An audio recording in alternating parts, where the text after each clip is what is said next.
J'arriverai pas.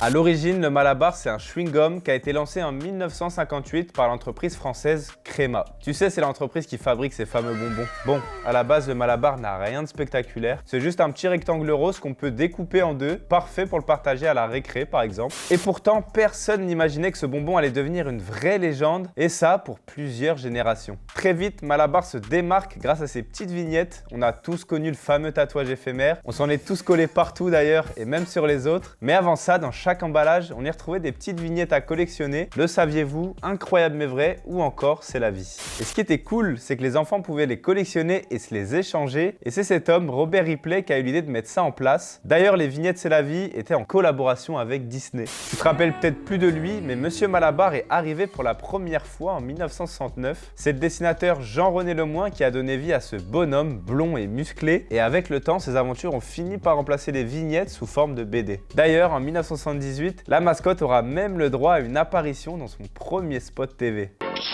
Non, ça c'est une farce. Au final, de nombreux dessinateurs vont collaborer et se succéder pour donner vie à ce personnage et ses anecdotes. Mais en 2011, c'est un tournant pour la marque. Après plus de 40 ans de bons et loyaux services, Monsieur Malabar a été mis à la retraite au profit d'une nouvelle mascotte un peu plus moderne. On l'appelle Mabule.